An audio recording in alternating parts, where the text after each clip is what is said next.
अपन बात करते हैं अगला अपने मोड पेपर नंबर 2 जिस पे आज अपन चर्चा करेंगे। मोड नंबर 1 के अंदर अपन ने बहुत सारे महत्वपूर्ण प्रश्नों का समावेश किया था जिसके बारे में मुझे आशा और उम्मीद है कि आपने उसका अध्ययन किया होगा।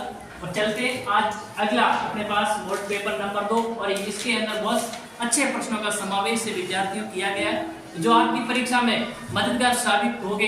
अधिकतर प्रश्न है आपको बोर्ड परीक्षा के अंदर विद्यार्थियों इन्हीं मोड पेपर में से देखने को मिलेंगे, इसलिए आप लोग इस चैनल पर जाकर के इन प्रश्नों का विशेष रूप से अध्ययन कीजिए। अपन चलते हैं देखते हैं किस प्रकार के प्रश्नों का समावेश किया गया है। तो देखिए विद्यार्थियों, जिसके अंतर्गत अपन देखते हैं सबसे पहले जिस प्रश्न के बारे में बात कर रहा हूँ विद्यार्थियों, ये प्रश्न बहुवैकल्पिक प्रश्न होंगे जो संख्या में 18 आपको बोर्ड पेपर में मिलेंगे, वैसे वैसे यहाँ पर भी 18 मिलेंगे। और उच्च स्तर के प्रश्नों का यह समावेश है। पहला प्रश्न देखिए, उच्च भूमियों पर स्वास्थ्यवर्धक विश्राम स्थल, विशाल नगरीय बाजार तत्वों पर पतन और महासागरीय तल पर समुद्री मार्ग तथा अंतरिक्ष में उपग्रह स्थापित करना प्रस्तुत किस मत है।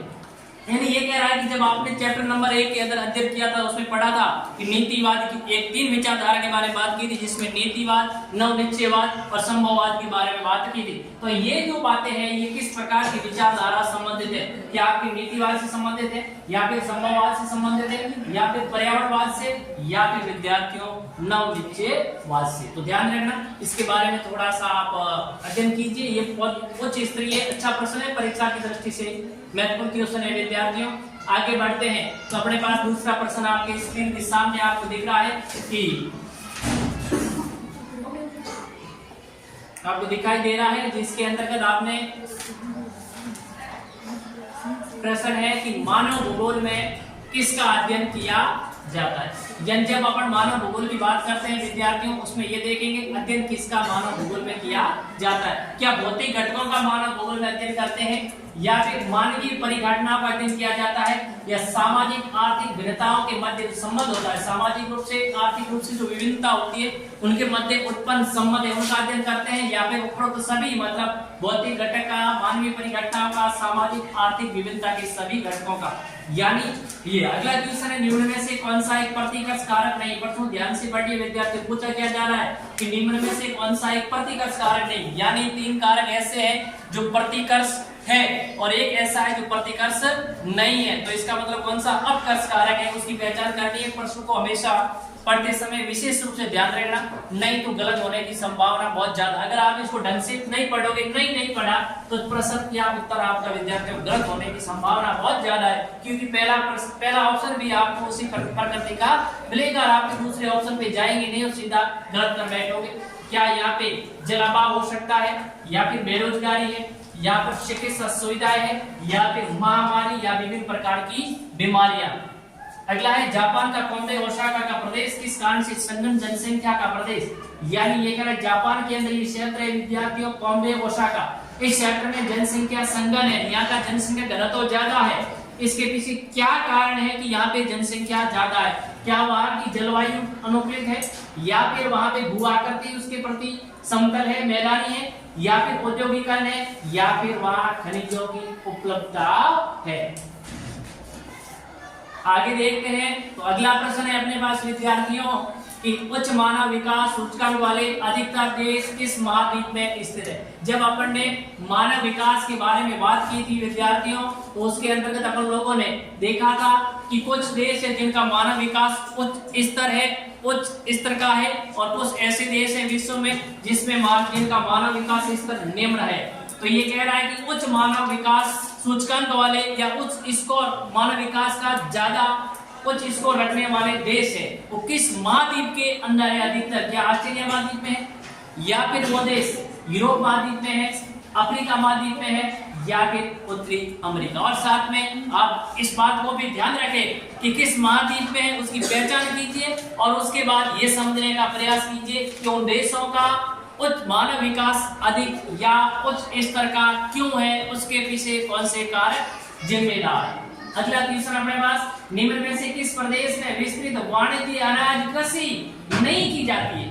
यानी 3 प्रदेश ऐसे विद्यार्थियों यहाँ पर जहाँ पर विस्तृत वाणिज्य अनाज कृषि की जाती है और एक प्रदेश ऐसा है जहाँ पे विस्तृत वाणिज्य अनाज कृषि नहीं की जाती है। उस क्षेत्र की आपको पहचान करनी है। क्या वो पर्यटन क्षेत्र हो सकता है या फिर वेट है, या अल्पस है, या पंपाद क्षेत्र है, कौन सा है वो आपको इसकी विद्यार्थियों पहचान करनी है।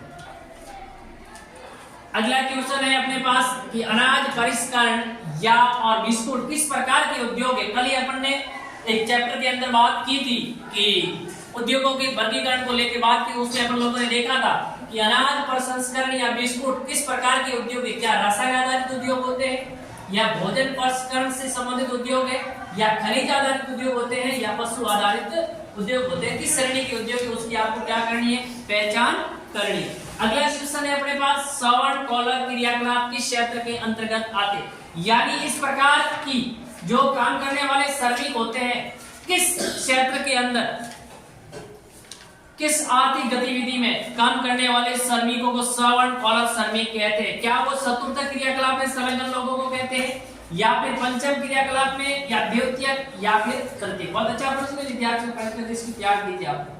आगे बढ़ते हैं। अगला क्वेश्चन है अपने पास कि स्वेज नहर किन दो सागरों को जोड़ती है।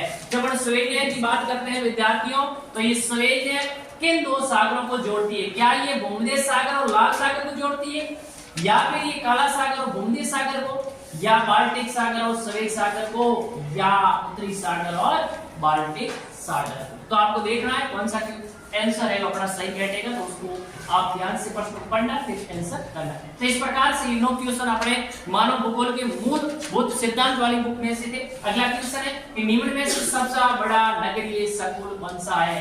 क्या चेन्नई है, बेंगलुरु है, या फिर कोलकाता है, या फिर मुंबई। अगला क्वेश्चन है अपने पास विद्यार्थियों कि भारत की प्रथम जनगणना कब हुई। 1872 में हुई, 1861 में हुई, 1891 में हुई, या 1871 में हुई। और अगला प्रश्न है अपने पास कि भारत में सर्वाधिक गोंडवाना काल का कोयला किस नदी घाटी में पाया जाता है। जब अपन भारत में कोयले की बात करते हैं विद्यार्थियों, भारत में 2 काल का कोयला आपको देखने को मिलता है, एक कृष्ण युग का, एक गोंडवाना लैंड का। तो ये पूछा जा रहा है कि गोंडवाना काल किस कालक्रम का सबसे ज्यादा कोयला किस नदी घाटी में मिलेगा आपको। क्या गोदावरी नदी घाटी में मिलेगा, कृष्णा नदी घाटी में मिलेगा, दामोदर नदी घाटी में मिलेगा, या फिर कावेरी नदी घाटी में मिलेगा। तो आपको ध्यान रखना है इसका सही आंसर क्या होगा विद्यार्थी। वो तो आपको इस प्रश्न का उत्तर जानने से पहले बुक का अध्ययन करना बहुत जरूरी है। अगला क्वेश्चन है कि सामरिक दृष्टि से संवेदनशील क्षेत्र में, यानी रक्षा की दृष्टि से या सामरिक दृष्टि से संवेदनशील क्षेत्र होते हैं, वहां पे सड़क बनाने का कार्य कौन सा संगठन करता है। राज्य महामार्ग संगठन करेगा, या सीमा सड़क संगठन करेगा, या राष्ट्रीय महामार्ग संगठन करेगा, या जिला सड़क संगठन करता है। अगला प्रश्न है विद्यार्थियों अपने पास कि कोची तथा करवाड़ भारत में किस प्रकार के पत्तनों की उदाहरण है। जब आप पत्तनों के वर्गीकरण के बारे में बात की थी तो वहां आपने पढ़ा था कि कोची और करवाड़ भारत में किस प्रकार के बंदरगाह है। क्या पैकेट स्टेशन बोलते हैं इनको, या नौसेना पतन कहते हैं, या फिर आत्रपो पतन कहते हैं, या फिर मार्ग पतन कहा जाता है। अगला प्रश्न है अपने पास कि नगला पूर्वा क्या है। नगला और पूर्वा क्या है। क्या ये एक वस्त्र के प्रकार हो सकते हैं, या फिर आभूषण के प्रकार हो सकते हैं, या फिर ये कोई पर्यटन क्षेत्र है, या वस्त्रों के क्या हो सकते हैं प्रकार क्या है। नगला और पूर्वा क्या है, वस्त्र के एक वस्त्र का प्रकार भी हो सकता है, या फिर क्या एक आभूषण का प्रकार है, या किसी पर्यटन क्षेत्र को इस नाम से जानते हैं, या फिर बस्तियों के प्रकार। अगला प्रश्न है कि नीरू मीरू नामक जल संभर विकास परियोजना है। नीरू मीरू जल संभर विकास परियोजना है। ये परियोजना किस राज्य से संबंधित है। क्या ये कर्नाटक से संबंधित है, या फिर राजस्थान से संबंधित है, या मध्य प्रदेश से, या फिर ये आंध्र प्रदेश से। और अगला क्वेश्चन बच्चों आपको दिख रहा है स्वर्णिम चतुर्भुज परियोजना का संबंध किससे है। क्या सड़क परिवहन से इसका संबंध है, या फिर इसका रेल परिवहन से संबंध है, या जल परिवहन से, या वायु परिवहन से। तो ध्यान रखना, स्वर्णिम चतुर्भुज परियोजना का संबंध किससे है? क्या सड़क परिवहन से हो सकता है, या फिर रेल परिवहन से, जल परिवहन से, या फिर वायु परिवहन से। अगला प्रश्न है अपने पास कि धरातलीय जल में उर्वरक किस तत्व की मात्रा को बढ़ा देते हैं? यानी धरातल के अंदर जो जल है, उस जल में जो उर्वरक डालोगे आप, तो उस उर्वरक के डालने से किस तत्व की मात्रा में वृद्धि हो सकती है? क्लोरीन की मात्रा में, नाइट्रेट की मात्रा में, अमोनिया की मात्रा में, या सल्फर की मात्रा में। तो इस प्रकार से अपन लोगों ने बहुवैकल्पिक जो आपके बोर्ड परीक्षा में विद्यार्थियों 18 क्वेश्चन मिलेंगे, और तो यहाँ पर भी कितने प्रश्नों का समावेश किया गया है? 18 प्रश्न। किस चैप्टर में से कौन सा प्रश्न मिलेगा, उस हिसाब से भी यहाँ समावेश। अब अगला अपना दूसरा प्रश्न आएगा विद्यार्थियों कि रिक्त स्थान की पूर्ति करो, यानी खाली जगह है उसकी आपको क्या करनी है विद्यार्थियों? पूर्ति करनी है। और वह खाली स्थान कितनी मिलेगी परीक्षा के अंदर विद्यार्थियों? आपको 10 मिलेगी। कितनी मिलेगी? 10 मिलेगी। कितनी मिलेगी? और प्रत्येक खाली स्थान कितने नंबर की विद्यार्थियों? आधे नंबर की। कितने नंबर की मिलेगी आपको? आधे नंबर की। तो इस प्रकार से कितनी हो गई? 10। पहला क्या है? खाली स्थान का अध्ययन चिकित्सा भूगोल में किया जाता है। किसका अध्ययन आप चिकित्सा भूगोल में करेंगे, उसका परिणाम लिखना है। दूसरा, प्रवासी जो एक स्थान से बाहर चले जाते हैं तो उसको क्या कहते हैं? तीसरा, विश्व का सर्वाधिक जनसंख्या वाला तीसरे नंबर वाला देश। ये दो तो हमेशा पूछे जाते हैं, आजकल परीक्षाओं का ट्रेंड बदल गया, इसलिए कितने नंबर का पूछा आपको? 3 नंबर का पूछा है। विश्व में सबसे ज्यादा 3 नंबर जनसंख्या वाला देश कौन सा है? अगला, प्रवास स्थायी होता है, अस्थायी होता है, और कैसा होता है, वो ध्यान रखना है। अगला क्वेश्चन, जैतून और अंजीर की कृषि किस क्षेत्र की विशेषता है? जैतून और अंजीर की कृषि किस प्रकार के क्षेत्र में की जाती है? कृषि के प्रकारों की अपन ने बात की थी, तो उसमें बात की थी, ध्यान रखना। परिवहन की मांग किसके आकार से प्रभावित होती है? अगला है कि कोयम्बटूर, जमशेदपुर और भिलाई आदि नगर किस प्रकार के नगर है? ये किस प्रकार के नगरों के उदाहरण है? कोयम्बटूर, जमशेदपुर और भिलाई। अगला है मेघालय, उत्तराखंड, हिमाचल प्रदेश और केरल। इस क्षेत्र में किस प्रकार की बस्तियां पाई जाती है? कहाँ भाई? मेघालय, उत्तराखंड, हिमाचल प्रदेश और केरल में किस प्रकार की बस्तियां पाई जाती है?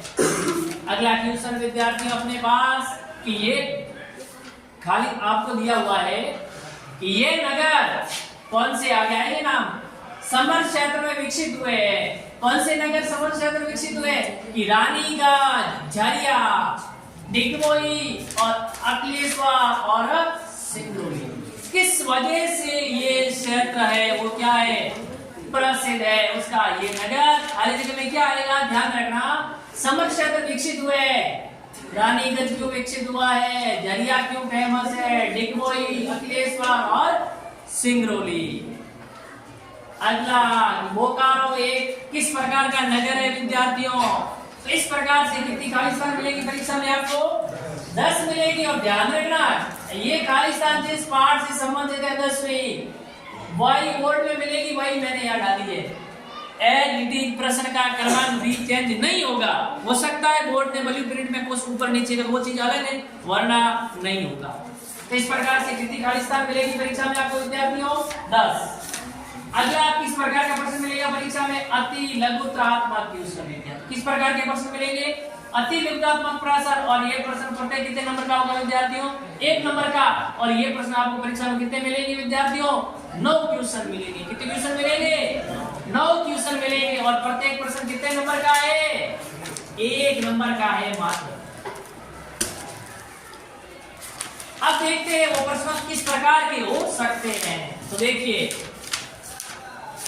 अशोधित मृत्युदर किसे कहते हैं? बिल्कुल अपन ने बात की थी 3 जनसंख्या परिवर्तन के घटकों के बारे में की थी ना, तो उसमें हमने देखा था कि अशोधित मृत्युदर किसे कहते हैं। पहले मैंने इससे संबंधित भी आपको एक प्रश्न पहले वाली परीक्षा में दिया था बोर्ड पेपर में। दूसरा, मानव विकास के 4 उपागमों के आपको क्या लिखने हैं विद्यार्थियों?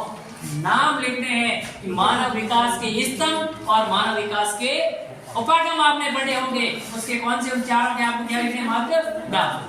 अगला प्रश्न है कि रसायन आधारित दो उद्योगों के आपको क्या लिखने हैं? नाम। तीसरा, विशिष्टीकृत कार्य क्रियाकलापों के आधार पर पत्रों के दो प्रकारों के क्या लिखने हैं आपको? नाम लिखिए। अगला, यदि भारत में महिला शिक्षा 100% हो जाए, यानी महिला क्या हो जाती है? 100% अगर पढ़ी लिखी हो जाए तो जनसंख्या वृद्धि दर पर क्या प्रभाव पड़ेगा? तो उस देश की जनसंख्या की वृद्धि की दर पर क्या प्रभाव पड़ेगा? अगला, भारत में सबसे अधिक श्रम सहभागिता दर वाला राज्य कौन सा है? यानी भारत में किस राज्य की श्रम सहभागिता दर सबसे ज्यादा? अगला, भारतीय कृषि के जुड़वा संकट कौन से हैं? यानी भारतीय कृषि में आने वाले दो जुड़वा संकट कौन से हैं? अगला क्वेश्चन, वायु प्रदूषण किसे कहते हैं? अगला, भारत की दो सर्वाधिक प्रदूषित नदियां कौन सी है? उसको आपको क्या लिखना है विद्यार्थियों? नाम लिखना है। इस प्रकार से परीक्षा में आपको अति लघुतात्मक 9 क्वेश्चन मिलेंगे और प्रत्येक प्रश्न कितने नंबर का होगा विद्यार्थियों? 1 अंक का होगा। आगे बढ़ते हैं तो अपने पास जो प्रश्न आएंगे विद्यार्थियों वो आएंगे किस प्रकार के? लघु उत्तरात्मक प्रश्न आएंगे। किस प्रकार के प्रश्न आएंगे? लघु उत्तरात्मक प्रश्न आएंगे और प्रत्येक प्रश्न कितने नंबर का होगा विद्यार्थियों? 1.5 नंबर का। और संख्या में कितने प्रश्न आएंगे विद्यार्थियों? 8 प्रश्न आएंगे। कितने आएंगे? 8 प्रश्न आएंगे। देखिए किस प्रकार के प्रश्न हो सकते हैं। संभववाद और पर्यावरण निश्चयवाद की क्या करनी है आपको? तुलना कीजिए कि संभववाद क्या है और पर्यावरण क्या है, इसमें क्या फर्क है। अगला, व्यापार क्या है और व्यापार के विभिन्न प्रकारों के क्या लिखने हैं आपको? व्यापार क्या होता है, व्यापार कितने प्रकार से किया जा सकता है, उसके प्रकारों के सिर्फ नाम ही लिखने। अगला, यदि आपको विद्यार्थियों चेन्नई से न्यूयॉर्क की समुद्री यात्रा करनी है, यानी आप चेन्नई से कहाँ जा रहे हैं? न्यूयॉर्क, अमेरिका में जा रहे हैं, लेकिन जाना कहाँ से? हवाई मार्ग से नहीं जाना है, जाना कहाँ से? समुद्री मार्ग से जाना है। तो आप समुद्री मार्ग से यात्रा करनी हो तो किस समुद्री मार्ग का आप चयन करेंगे? कहाँ से होके जाएंगे? अगला प्रश्न, व्यापार संतुलन से क्या अभिप्राय है? व्यापार का संतुलन किसे कहते हैं या इससे आप क्या समझते हैं? इसके प्रकारों का संक्षिप्त में क्या करना आपको? वर्णन करना है। अगला प्रश्न है कि भारत में जल प्रदूषण नियंत्रण हेतु लागू किए गए प्रमुख अधिनियम कौन कौन से हैं? यानी भारत के अंदर जल प्रदूषण हो रहा है, उसको नियंत्रण करने के लिए भारत सरकार ने कौन से अधिनियम जारी किए? कोई 3 अधिनियमों के आपको क्या लिखने विद्यार्थियों? नाम लिखना है। अगला क्वेश्चन, ऊर्जा के समाप्य यानी समाप्त होने वाले, ऊर्जा के 2 प्रकार के स्रोत है, समाप्य और असमाप्य। आपको यहाँ पे ऊर्जा के समाप्य स्रोतों को बचाने के लिए, समाप्त होने वाले स्रोतों को बचाने के लिए आप किन नवीकरणीय योग्य ऊर्जा स्रोतों का सुझाव देंगे? कौन सी नवीकरणीय ऊर्जा के स्रोतों को अपनाया जाए ताकि समाप्त होने वाले ऊर्जा स्रोतों को बचाया जा सके? इन 2 ऊर्जा स्रोतों के आपको क्या लिखना विद्यार्थियों? नाम लिखना है। भारत में सड़क परिवहन के विभिन्न प्रकारों के नाम लिखिए। और अगला प्रश्न है कि भू निम्नीकरण को कम करने के 3 उपाय, यानी भूमि की गुणवत्ता में कमी होती जा रही है, उसको कम करने के लिए आपके द्वारा कोई 3 उपायों को क्या करना है विद्यार्थियों? लिखना है। इस प्रकार से अपन ने लघुतात्मक क्वेश्चन की बात की। इसके बाद में अपने पास जो प्रश्न आएंगे विद्यार्थियों वो प्रश्न किस प्रकार के होंगे? वो होंगे दीर्घ उत्तरीय प्रश्न। और प्रत्येक प्रश्न कितने नंबर का होगा विद्यार्थियों? प्रत्येक प्रश्न होगा 3 नंबर का। और कितने प्रश्न होंगे? 3 प्रश्न होंगे। कितने प्रश्न होंगे? 3 प्रश्न होंगे। और प्रत्येक प्रश्न कितने नंबर का? 3 नंबर का। और कैसे मिलेंगे? अथवा में मिलेंगे। किस प्रकार मिलेंगे? अथवा में। जो प्रश्न दोनों अथवा वाले प्रश्न एक ही पार्ट में से मिलेंगे। पहला, कच्चे माल के आधार पर उद्योगों का क्या करना आपको? कच्चे माल के उद्योगों के आधार पर उद्योगों का वर्गीकरण करना है। और वर्गीकरण करते हुए किन्हीं 2 उद्योगों का क्या करना आपको विद्यार्थियों? वर्णन करना है। अगला है उद्योगों की अर्थावाड़ा, ठीक है ना? उद्योगों की अवस्थिति को प्रभावित करने वाले 3 कारकों का, यानी उद्योगों की स्थिति को या अवस्थिति को कौन से कारक प्रभावित करते हैं? कोई 3 कारक कैसे प्रभावित करते हैं उसका वर्णन भी आपको करना है। अगला प्रश्न, कि भारत में जल विद्युत उत्पादन की अनुपम दशाओं का उल्लेख कीजिए, अथवा भारत में ऊर्जा के लिए 3 परंपरागत स्रोतों का क्या करना है, वर्णन करना है। और अगला प्रश्न है विद्यार्थियों कि इंदिरा गांधी नहर कमान क्षेत्र में, यानी इंदिरा गांधी नहर कमान क्षेत्र में सतत पोषणीयता विकास को बढ़ावा देने के लिए आप क्या क्या उपाय करेंगे। यानी जो इंदिरा गांधी नहर द्वारा सिंचित क्षेत्र है उस क्षेत्र में सतत पोषणीयता विकास को बढ़ावा देने के लिए आपके द्वारा क्या क्या उपाय किए जाएंगे। कोई 3 उपाय आपको लिखने हैं विद्यार्थियों। अगला अथवा में सूखा संभावित क्षेत्र विकास के प्रमुख कार्यक्रम कौन कौन से है उसको आपको लिखना है। तो इस प्रकार से ये थे आपके 3 प्रश्न मिलेंगे दीर्घ उत्तरीय क्वेश्चन, प्रत्येक प्रश्न 3 नंबर का, और तीनों के 3 मिलेंगे आपको अथवा में, और अथवा वाले प्रश्न उसी पार्ट में से ही मिलेंगे। और अगला प्रश्न है अपने पास विद्यार्थियों, अगले प्रश्न मिलेंगे आपको निबंधात्मक क्वेश्चन। किस प्रकार के क्वेश्चन मिलेंगे, निबंधात्मक क्वेश्चन मिलेंगे। और प्रत्येक प्रश्न कितने नंबर का होगा विद्यार्थियों, 4 नंबर का होगा। कितने नंबर का होगा प्रत्येक प्रश्न, प्रत्येक प्रश्न 4 नंबर का होगा। और अथवा में मिलेगा, क्या मिलेगा, अथवा में कितने प्रश्न मिलेंगे, 2 प्रश्न मिलेंगे। कितने प्रश्न मिलेंगे, 2 प्रश्न। देखिए पहला, निम्न पर टिप्पणी कीजिए कि रोपण कृषि क्या है और आदिमकालीन निर्वाह कृषि क्या होती है, उस पर आपको टिप्पणी करनी।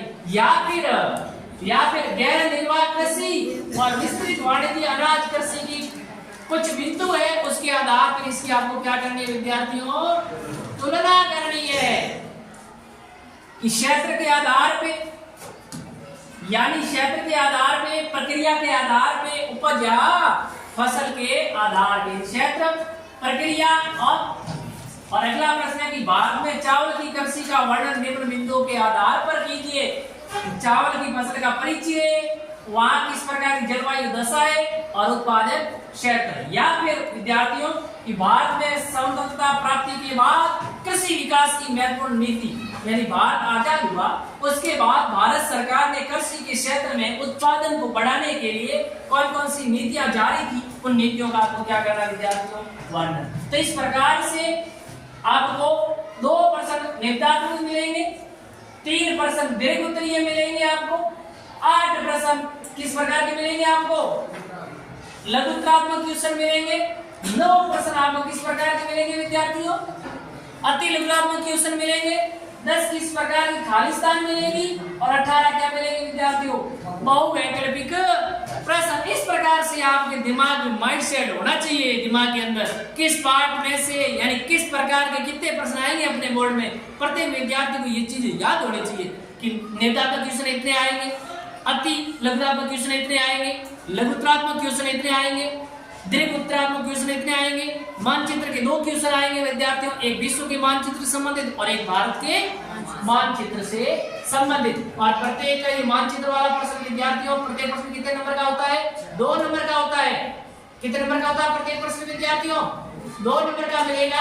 तो पहला 17 प्रश्न मिलेगा, ध्यान रखना, यहाँ मैंने 17 दिया तो बोर्ड में 17 ही मिलेगा, ना कि 18। विश्व की मानचित्र में निम्न हवाई पत्रों को आपको दर्शाना है कि सिंगापुर कहाँ पे है, लंदन कहाँ पे है, मॉस्को कहाँ पे है और शिकागो कहाँ पे। तो ये प्रश्न 2 नंबर का मिलेगी। 4 मानचित्र में पढ़ने वाले स्थान पूछे जाएंगे, एक स्थान को सही करने पर 1/2 नंबर मिलेगा। कितना मिलेगा, 1/2 नंबर मिलेगा। और 18 क्वेश्चन जो आपका आएगा वो भारत के मानचित्र समझ आएगा, जिसमें मैंने यहाँ पे आपको पतन यानी बंदरगाह के बारे में दिया है। तूतीकोरन बंदरगाह कहाँ पे है, पारादीप कहाँ पे है, कांडला कहाँ पे है और न्यू बैंगलोर कहाँ पे। तो इस प्रकार से प्रश्नों की संख्या कुल कितनी होगी विद्यार्थियों, 18। लेकिन बहुवैकल्पिक कितने हो गए विद्यार्थियों, 18 हो गए, नहीं हो गए। खाली स्थान कितनी होगी, 10। अति लघुत्तरात्मक क्वेश्चन कितने हो गए विद्यार्थियों, 9। लघुत्तरात्मक क्वेश्चन कितने हो गए, 8। दीर्घ उत्तरीय क्वेश्चन कितने हो गए, 3। निबंधात्मक क्वेश्चन कितने हो गए, 2। मानचित्र संबंधी प्रश्न कितने हो गए, 2 हो गए। तो कुल कितने हो गए, देखो 10 और 28, 28 और 9 कितने हो गए, 37। 37 हो गए, 28 और 9, और 37 और 8 कितने हो गए विद्यार्थियों, 45 हो गए। 45 और 3 कितने हो गए, 48 और 2 कितने हो गए, 50 और 2 कितने हो गए, 52। अब इन प्रश्नों कुल प्रश्न ऐसे आप देखे कितने हैं 52 क्वेश्चन और पेपर कितने नंबर का 56 नंबर का। अब इनमें से मैं कह रहा हूँ 18 10 कितने हो गए 28 और 9 कितने हो गए 37 क्वेश्चन आपको विद्यार्थियों बोर्ड का पेपर मिलने से पहले ही आप कर सकते हैं। कैसे करेंगे उसके बारे में भी आपको विस्तृत रूप से बताया जाएगा। तो ये अपना बोर्ड पेपर नंबर 2 था और जिसके अंदर मैंने जितने अच्छे क्वेश्चन थे उनको संभावित करने की प्रयास किया और आशा और उम्मीद है कि आप इसका अध्ययन करेंगे और यही प्रश्न आपको परीक्षा में देखने को